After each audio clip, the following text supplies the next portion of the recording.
नमस्कार दोस्तों, आपका बहुत-बहुत स्वागत है मेरे यूट्यूब चैनल में। तो ये आपका जो है उत्तराखंड टेट का आपका यूटेट का 2019 का आपका पेपर है। 2019 का आपका पेपर है। तो इस वीडियो में हम देखेंगे आपके जो बाल विकास एवं शिक्षण शास्त्र होता है, उसके आपके 30 प्रश्न जो भी आपके पेपर में आए हैं वो हम सॉल्व करेंगे।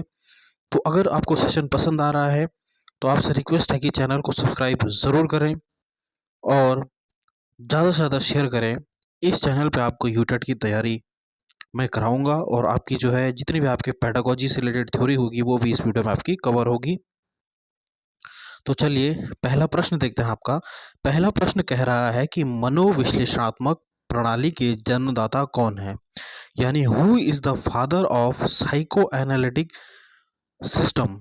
वुडवर्थ हैं, सिगमंड फ्राइड हैं, जुंग हैं या फिर जे.एस. रॉस हैं? तो इसका सही आंसर हो जाएगा साइको एनालिटिक थ्योरी आपकी सिगमंड फ्राइड की दी थी। ठीक है, मनोविश्लेषणात्मक जो प्रणाली है वह दी थी आपकी सिगमंड फ्राइड ने। अगला प्रश्न है कि विद्यार्थियों की शिक्षा में डैश की महत्वपूर्ण भूमिका होती है? आनुवांशिकता, वातावरण, उपरोक्त दोनों या फिर इनमें से कोई नहीं? यानी dash plays an important role in the education of students, heredity, environment या फिर बोथ या फिर नन ऑफ द अबव? इसका आंसर क्या हो जाएगा? आनुवांशिकता और वातावरण, ये दोनों आपका क्या है, विद्यार्थी की जो आपका डेवलपमेंट होता है उसमें क्या है, महत्वपूर्ण भूमिका निभाते हैं। तो इसका ऑप्शन सी आपका सही आंसर हो जाएगा। चलिए अगला प्रश्न देखते हैं अब हम। संज्ञानात्मक विकास का तात्पर्य है ग्रहण की गई संवेदी सूचनाओं का रूपांतरण करना, ग्रहण की गई सूचनाओं का विस्तारण करना या फिर सूचनाओं का संग्रहण एवं पुनः प्रस्तुतिकरण करना। ठीक है, संज्ञानात्मक विकास जो होता है वह किन चीज़ों पे बल देता है? तो इसका उपरोक्त सभी इसका सही आंसर हो जाएगा। और आपका संज्ञानात्मक विकास की जो आपकी थ्योरी है वह दी थी आपकी किसने? जीन प्याजे ने। ठीक है, ये भी आपको ध्यान में रखना है, जिन्होंने आपकी क्या है 4 अवस्थाएं बताई थी आपकी कि बच्चे का जो विकास होता है वह क्या होता है आपका जन्म से लेकर आपका जो है बच्चे का विकास जो होता है, सबसे पहला चरण जो है आपका 0 से 2 साल है, यानी जन्म से 2 वर्ष तक है। दूसरा है आपका जो है 2 से आपका जो होता है 7 साल तक है। तीसरा चरण आपका 7 से 11 और चौथा चरण आपका 11 से ऊपर होता है। ये 4 चरण आपके जीन प्याजे ने आपके संज्ञानात्मक विकास में बताए हैं। इसे हम अगली थ्योरी में डिस्कस करेंगे। आपका ये थ्योरी की क्लास है आपकी। ठीक है, और फोर्थ प्रश्न आपका है कि गर्भाधारण से लेकर जन्म तक की अवस्था को क्या कहा जाता है? प्रसवपूर्ण, बचपन, उत्तर बाल्यावस्था, पूर्व किशोरावस्था। किशोरावस्था गलत हो जाएगा, 13 प्लस की उम्र को किशोरावस्था कहते हैं। उत्तर बाल्यावस्था आपका लगभग 8 से स्टार्ट हो जाती है। बचपन इन्फेंसी जो होता है जन्म से 2 वर्ष तक की अवस्था होती है। लेकिन यहाँ पे पूछा गया है कि गर्भ से लेकर आपका जो है जन्म लेने की अवस्था को आप प्रसवपूर्ण यानी प्री नेटल पीरियड इसे हम कहते हैं इंग्लिश में। ठीक है, इन्फेंसी आपका बर्थ से 2 साल तक। चाइल्डहुड आपका लगभग ये लिटर चाइल्डहुड है 8 प्लस से 11 तक। और प्री एडोलेसेंस आपका जो है 13 प्लस आपका एडोलेसेंस शुरू हो जाता है। ठीक है, जीन प्याजे के अनुसार बच्चों का अमूर्त तर्क और तर्क कौशल किस दौरान विकसित होता है? ज्ञानेंद्रियों की अवस्था, पूर्वानुक्रमिक अवस्था, औपचारिक परिचालन अवस्था या फिर ठोस परिचालन अवस्था? अकॉर्डिंग टू जीन प्याजे, children develop abstract logical reasoning skill during sensory motor, pre operational, forward operational, concrete operational. ठीक है, जीन प्याजे की थ्योरी से आपका बहुत प्रश्न आप पूछे जाते हैं कई बार। इसे हम क्या बोलते हैं? SPCF भी से कहा जाता है। इसे आप ऐसे इस प्रकार से याद रखेंगे इंग्लिश में: sensory motor, pre operational, concrete operational और फॉरवर्ड ऑपरेशनल। और ये जो है यहाँ पे पूछा गया है कि बच्चा जो है अमूर्त तर्क कौन सी अवस्था में जो है अमूर्त तर्क करना शुरू कर देता है? ये आपकी सबसे लास्ट वाली अवस्था होती है, औपचारिक परिचालन अवस्था या फिर फॉर्मल ऑपरेशनल स्टेज। तो इसका सी ऑप्शन यहाँ पे आपका सही आंसर हो जाएगा, जहाँ पे बच्चा जो है वह क्या अमूर्त तर्क करता है। अमूर्त 2 टाइप के आपके तर्क होते हैं। एक होता है आपका मूर्त, यानी ऐसी चीज़ें जिन्हें हम छू सकते हैं, ऐसी चीज़ जिन्हें बच्चा छू सकता है, उसके बारे में तर्क कर सकता है, उसे मूर्त बोलते हैं। और अमूर्त चीज़ क्या होती है? जिन्हें बच्चा छू नहीं सकता है। जैसे सपोज किसी को क्या है कोई इंटेलिजेंट है या फिर किसी को क्या है गुस्सा आ रहा है, तो वह क्या है उससे क्या है बता नहीं सकता है, ठीक है। या फिर हम किसी प्रॉब्लम को सॉल्व कर रहे हैं, चिंतन कर रहे हैं, तो ये क्या अमूर्त में आता है, ठीक है, जिसे हम चीज़ें देख नहीं सकते हैं। अगला है आपका व्यक्तित्व मापन की जो CAT विधि है वह किसने दी थी? Child appreciation test method was given by whom? Skinner, Bellak, Holland या फिर मुर्रे? तो जो आपका मुर्रे जो है, पहले मैं आपको बता दूं, मुर्रे जो है उन्होंने आपका क्या दिया था, आपका टेट दिया था। इसे हम बोलते हैं थेमेटिक एपर्सेप्शन टेस्ट, ठीक है। और स्किनर ने स्किनर जो है व्यवहारवादी है, ये आपका गलत हो जाएगा, ठीक है, स्किनर गलत हो जाएगा। और इसका सही आंसर हो जाएगा आपका बेलेक, बी ऑप्शन इसका सही आंसर हो जाएगा। आपका जो यूटेट का जो है पेपर, ये थोड़ा आपका सीटेट से थोड़ा टफ आता है। इसमें आपका थ्योरी भी पूछी जाती है और जो आपके कॉन्सेप्ट फैक्चुअल होते हैं वो भी आपके ज़्यादा पूछे जाते हैं, ठीक है। तो पर्सनैलिटी पे आपका ये प्रश्न पूछा गया है, जबकि आपका सीटेट में पर्सनैलिटी पे प्रश्न नहीं पूछा जाता है, लेकिन आपके बीएड में आपने पढ़ा होगा, जो आपका फर्स्ट सेमेस्टर होता है वहाँ पे आपका आता है, पर्सनैलिटी का एक चैप्टर है। TAT आपका थेमेटिक एपर्सेप्शन टेस्ट में आपके कितने कार्ड होते हैं? 10, 20, 30 या फिर 40? तो इसमें होता है आपके 30 कार्ड होते हैं वैसे, और एक आपका क्या होता है ब्लैंक कार्ड होता है, ठीक है, यानी एक खाली कार्ड होता है आपका, ठीक है। ये भी आपको ध्यान में रखना है। पर आपके जो कार्ड होते हैं वो आपके होते हैं 30 कार्ड।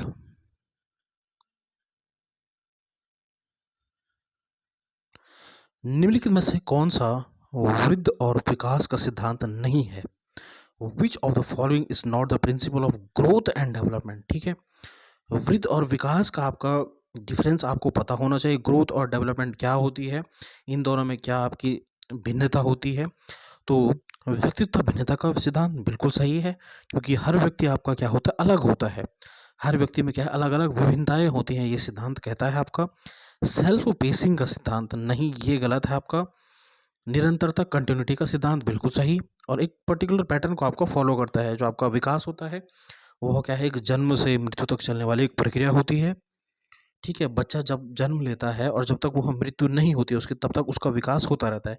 लेकिन वृद्धि जो होती है वो एक समय तक चलती है। वृद्धि यानी ग्रोथ मतलब क्या होता है, जैसे सपोज आपकी हाइट, एक समय तक आपकी हाइट बढ़ेगी और फिर क्या है रुक जाएगी, ये आपका वृद्धि में आता है। लेकिन विकास बच्चे का क्या है सतत प्रक्रिया होती है, कंटिन्यूस चलने वाली प्रक्रिया होती है, और इसमें सेल्फ पेसिंग नहीं आएगा, तो आपको गलत ढूंढना है, तो बी ऑप्शन आपका सही आंसर हो जाएगा। MLL is basically an approach, क्या होता है, किसी भी कार्य को सभी विद्यार्थी न्यूनतम स्तर तक सीख सकें, सभी अधिगम कार्य सीखें नहीं जा सकते हैं, सभी उद्देश्यों को प्राप्त नहीं किया जा सकता है, या फिर उपयुक्त वैसे को भी नहीं। मिनिमम लेवल ऑफ जो आपका लर्निंग होता है वो अप्रोच क्या कहते हैं? All student can learn a task with minimum learning level, every learning task can be learn, all objective can not be achieved. ये गलत, ये गलत, और पहला ऑप्शन आपका सही आ जाएगा कि किसी कार्य को सभी विद्यार्थी न्यूनतम स्तर तक सीख सकते हैं, ये आपका मिनिमम लेवल ऑफ लर्निंग कहता है। निम्नलिखित में से किस क्षेत्र में अधिगम का अधिकतम हस्तांतरण संभव है, यानी in which areas of the following maximum transfer of learning is possible? Memorisation, generalisation, perception या फिर हैबिट फॉर्मेशन? स्मरण, सामान्यकरण, अवबोधन या फिर आदतों का निर्माण? इसका सही आंसर हो जाएगा किस क्षेत्र में अधिगम सबसे ज़्यादा होगा, तो ये होगा आदतों का निर्माण, यानी हैबिट फॉर्मेशन, डी इसका सही आंसर हो जाएगा। अगला है प्याजे के अनुसार प्रार्ग संप्रदात्मक एवं अंतर्दर्शी अवधि संबंधित है? संवेदीपेशीय, मूर्त संक्रिया, औपचारिक और या उपयुक्त में से कोई नहीं। जहाँ पे बच्चा जो होता है प्री कॉन्सेप्ट बनाता है अपना, या फिर इंटूटिव पीरियड किसे कहा जाता है, तो ये आपकी दूसरी अवस्था होती है। मैंने आपको बताया SPCF से आप याद रहेंगे, सेंसरी, प्री, कॉन्क्रीट और फॉर्मल। तो पी ये दूसरी अवस्था की आपकी जो है स्टेज होती है, तो डी ऑप्शन आपका सही आंसर हो जाएगा। इसमें आपको याद रखना है कि प्याजे की थ्योरी, जीन प्याजे की थ्योरी, वाइगोस्की की थ्योरी, कोहलबर्ग की थ्योरी, ये आपकी इंपॉर्टेंट है, ठीक है। ये 3 थ्योरी आपकी पूछी जाती है ज़्यादातर, प्याजे की थ्योरी, वाइगोस्की की थ्योरी और कोहलबर्ग की थ्योरी आपके पेपर में। अभिप्रेरणा का चालक सिद्धांत किसके द्वारा दिया गया है? Drive theory of motivation is given by whom? Victor Vroom के द्वारा, मैस्लो के द्वारा, आर.एस. वुडवर्थ के द्वारा या फिर स्किनर के द्वारा? तो इसका आंसर सभी आपके क्या है, गलत हैं, क्योंकि ड्राइव थ्योरी जो दी थी वो दी थी आपकी क्लार्क हल ने। ये भी आपको ध्यान में रखना है, क्लार्क हल इसका सही आंसर है। जो है ड्राइव थ्योरी ऑफ मोटिवेशन आपकी दी थी क्लार्क हल ने। अगला प्रश्न है आपका, बहुत इंपॉर्टेंट प्रश्न है कि बुद्धि लब्धि का प्रत्यय प्रस्तुत किया गया था, यानी concept of IQ was given by हुम? वुंड के द्वारा, गिलबर्ट के द्वारा, ईस्टर्न के द्वारा या फिर साइमन के द्वारा? तो वुंड गलत है, गिलबर्ट गलत है, साइमन गलत है, ईस्टर्न, विलियम ईस्टर्न जो है। बुद्धि लब्धि क्या होता है आपका? IQ, यानी मेंटल एज बटा क्रोनोलॉजिकल एज इंटू 100, ठीक है। मानसिक आयु अपन जो उसकी वास्तविक आयु है बटा 100 गुणा गया 100, ठीक है। ये इसका IQ का फॉर्मूला होता है, बुद्धि लब्धि, ठीक है। ये आपका बुद्धि से आपका रिलेटेड प्रश्न है। बुद्धि के बहुबुद्धि सिद्धांत का प्रतिपादक किसने दिया था? बुद्धि का जो आपका चैप्टर है इससे भी आपका कहीं प्रश्न पूछे जाते हैं, इसमें आपकी कई थ्योरी है, ठीक है। तो स्पेयरमैन ने, थ्रस्टन ने, कैटल ने या फिर गार्डनर ने? इसका सही आंसर हो जाएगा कि मल्टीपल इंटेलिजेंस थ्योरी आपकी दी थी गार्डनर ने, और इन्होंने बताई थी कि बच्चे में जो होती है केवल एक प्रकार की बुद्धि नहीं होती है, इसमें होती है बच्चे में क्या है, 8 प्रकार की बुद्धि होती है, ठीक है। उस श्रेणी को पहचानिए जो अधिगम के स्थानांतरण के प्रकारों को सूचित नहीं करती है। धनात्मक, ऋणात्मक, क्षैतिज लंबिया, एक पक्षीय, द्विपक्षीय या फिर एक पुच्छीय या फिर द्विपुच्छकीय, ठीक है। या फिर identify the category which does not describe types of transfer of learning, positive, negative, horizontal, vertical, unilateral, bilateral या फिर वन टेन या फिर टू टेल, ठीक है। इसका सही आंसर हो जाएगा आपका जो है डी ऑप्शन आपका सही हो जाएगा, वन टेल और टू टेल नहीं होता आपका। पॉजिटिव नेगेटिव ट्रांसफर होता है, हॉरिजॉन्टल वर्टिकल होता है, यूनिलेटरल बाइलेटरल भी होता है। यदि किसी बच्चे की मानसिक आयु आपका है 5 वर्ष, ठीक है, और कालानुक्रमिक आयु यानी वास्तविक आयु है 4 वर्ष, तो उसकी बुद्धि लब्धि कितनी होगी?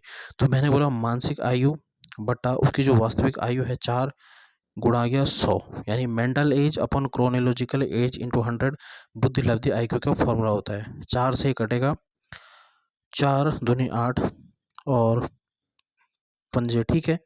तो ये हो जाएगा आपका 125, इसका सही आंसर हो जाएगा, ठीक है। 125 इसका सही आंसर हो जाएगा। थॉर्नडाइक ये सीखने का यह नियम नहीं दिया था। Thorndike has not given the law of learning, law of readiness दिया था, लॉ ऑफ इफेक्ट दिया था, लॉ ऑफ एक्सरसाइज दिया था, लेकिन लॉ ऑफ ऑब्जर्वेशन नहीं दिया था, ठीक है। तो तत्परता का नियम, प्रभाव का नियम और अभ्यास का नियम दिया था थॉर्नडाइक ने, और अवलोकन का नियम नहीं दिया था। तो हमारा ऑप्शन क्या हो जाएगा? सी ऑप्शन आपका सही हो जाएगा, क्योंकि हमें क्या पूछा गया है, नहीं पूछा गया है। ये भी आपको ध्यान में रखना है, जहाँ पे भी आपको क्या है नॉट नहीं पूछा जाएगा, ये भी आपको ध्यान में रखना है। शिक्षण कौशल से संबंधित निम्न में से कौन है? श्याम भट्ट पर लिखना, प्रश्नों को हल करना, प्रश्न पूछना या फिर इनमें से सभी? तो इनमें से सभी इसका सही आंसर हो जाएगा। Black board writing, solving question, asking question, all of this इसका सही आंसर हो जाएगा। अगला आपका, सीखने की प्रक्रिया में सक्रिय अनुबंधन का आधार है आवश्यकता, पुनर्बलन, उद्दीपक, उपयुक्त में से कोई नहीं। Important basis of operant conditioning in learning process is need, reinforcement, stimulants या फिर नन ऑफ द अबव? तो इसका सही आंसर हो जाएगा आपको क्या है, रीइंफोर्समेंट, पुनर्बलन पर यह बल देता है आपका, स्किनर की थ्योरी है। सूक्ष्म शिक्षण के चक्र को पूरा होने की समयावधि का नाम है, का मान कितना है आपका, यानी what is the standard time duration of micro teaching? आपने जो बीएड में माइक्रो टीचिंग पढ़ा होगा, माइक्रो टीचिंग किसने दिया था आपका? DWIGHT ड्वाइट एलन ने आपका माइक्रो टीचिंग दिया था। और भारत में माइक्रो टीचिंग किसने दिया था आपका? ये दिया था आपका DD तिवारी, ये भी आपको ध्यान में रखना है। आपका सबसे पहले ड्वाइट एलन ने आपका 1960 लगभग में आपका जो है माइक्रो टीचिंग बताया था, और DD तिवारी जो आपका इलाहाबाद यूनिवर्सिटी में थे, उन्होंने आपका जो है आपका भारत में DD तिवारी जो है माइक्रो टीचिंग को लाए थे। तो माइक्रो टीचिंग आपका बीएड ने किया होगा आपने, तो उसमें हमने देखा होगा माइक्रो टीचिंग जो है वह कितनी 36 मिनट की होती है। तो डी ऑप्शन आपका सही आंसर हो जाएगा। अगला आपका, समस्यात्मक बच्चों की पहचान हेतु कौन सी विधि प्रभावशाली है? विकासात्मक व्यक्तित्व का अध्ययन करना, या फिर बालकों के व्यवहार का व्यक्तिपरक अवलोकन करना, या फिर ऑल ऑफ द अबव? तो इसका सही आंसर क्या हो जाएगा? उपरोक्त सभी। उसके डेवलपमेंटल स्केल केस स्टडी कर सकते हैं, या फिर ऑब्जर्वेशन चाइल्ड बिहेवियर, तीनों इसके सही आंसर हो जाएगा। अगला देखते हैं अब हम, सामाजिक सांस्कृतिक सिद्धांत का प्रतिपादन किसने किया था? प्याजे ने, जॉन हॉक ने, स्किनर ने, या फिर वाइगॉस्की ने? जहां पे भी समाज आ जाएगा ये है आपके वाइगॉस्की, इसका सही आंसर हो जाएगा। समावेशी शिक्षा में किस प्रकार के छात्र शामिल होते हैं? केवल विशिष्ट छात्र, सामान्य और विशिष्ट छात्र, केवल सामान्य छात्र, या फिर बहुभाषी एवं प्रतिभाशाली छात्र? Only specific student, general and specific student, only general student, या फिर multi linguist and gifted students? इसका सही आंसर हो जाएगा बी ऑप्शन, इसका सही आंसर हो जाएगा सामान्य और विशिष्ट छात्र। समावेशी शिक्षा क्या होती है? ऐसी शिक्षा जिसमें आपका जो है नॉर्मल बच्चा भी पढ़ सके, और जो आपका समझो को विकलांग बच्चा है या फिर जो अधिगम विकार वाला बच्चा, वह भी एक ही कक्षा में मिलजुल कर पढ़ सके। इसीलिए हम इसे क्या बोलते हैं? समावेशी शिक्षा बोलते हैं। तो इसका सही आंसर हो जाएगा बी। समावेशीकरण की सफलता के लिए आवश्यक है क्षमता का निर्माण करना, अभिभावकों की भागीदारी, या फिर अभिप्रेरणा, या फिर उपयुक्त में से सभी। सक्सेसफुल इंक्लूजन कब हो सकता है? Capacity building, involvement of parents, या फिर मोटिवेशन के द्वारा, या फिर ऑल ऑफ द अबव? तो इसका सही आंसर हो जाएगा ऑल ऑफ द अबव। मानसिक मंदता का तात्पर्य है औसत औसत मानसिक योग्यता, औसत से कम मानसिक, या फिर औसत से अधिक। तो ये तो आपको पता ही लग रहा होगा कि मेंटल रिटार्डेशन यानी औसत से क्या है? कम है। बी ऑप्शन आपका सही आंसर हो जाएगा। एक अध्यापक के लिए अनिवार्य है कि उसे अधिगम के सिद्धांतों का भलीभांति ज्ञान हो, क्योंकि इससे अध्यापक को अध्येताओं की आवश्यकता को जानने में सहायता मिलती है। इससे अध्यापक को अध्येताओं की अभिवृत्तियों तथा अभिरुचियों को समझने में सहायता मिलती है, यानी attitude and interest of the learner आपको पता लगता है। It helps the teacher to know the personality, यानी व्यक्तित्व के बारे में। एंड इसमें कक्षा अनुसार सुनिश्चित होता है, यानी कि अनुशासन बिल्ड करना है, डिसिप्लिन बिल्ड करना है। ये भी आपका गलत हो जाएगा। यहाँ पे डिसिप्लिन है, डिसिप्लिन जहाँ पे भी आ जाएगा गलत हो जाएगा। फिर क्या है? पर्सनैलिटी भी नहीं है आपका, कि teacher should be well versed in the theories of learning, यानी टीचर को जो है अधिगम की जो थ्योरी है वो आनी चाहिए, क्योंकि इससे क्या होता है? वह बच्चों की जो है आवश्यकताओं को जानने में सहायता हो सकती है। तो ए ऑप्शन आपका सही आंसर हो जाएगा यहाँ पे। शैक्षणिक सामग्री का चयन किसे करना चाहिए? अध्यापक को, विभाग अध्यक्ष को, संस्थान के प्राचार्य को, या फिर विशेषज्ञों तक सीमित को? टीचर को, हेड ऑफ डिपार्टमेंट को, प्रिंसिपल को, या फिर कमिटी को? तो शैक्षणिक सामग्री किसे चाहिए आपका? ये आपका अध्यापक को चयन करना पड़ेगा, क्योंकि शिक्षा जो देगा वह कौन? अध्यापक देगा आपको। तो कक्षा को सुलभ बनाने के लिए टीचिंग लर्निंग मटेरियल किसको लाना चाहिए? टीचर को। अगला प्रश्न है कि विद्यालय जीवन का मुख्य उद्देश्य होना चाहिए उच्च उत्तीर्ण प्रश्न, यानी हाई परसेंटेज, गलत हो जाएगा। समय पर कोर्स को पूरा करना, पाठ्यक्रम को पूरा, गलत। बालकों को अनुशासित जीवन, नहीं।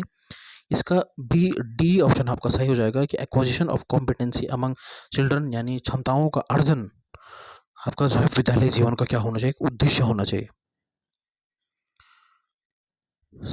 सम्मिलित शिक्षा की सफलता निर्भर है समुदाय के सहारे पर, शिक्षण अधिगम सामग्रियों की उच्चतम गुणवत्ता पर, पाठ्य पुस्तकों की उत्कृष्टता पर, या फिर अध्यापकों के अभिवृत्त्यात्मक परिवर्तन पर, यानी एटीट्यूड चेंज अमंग टीचर्स?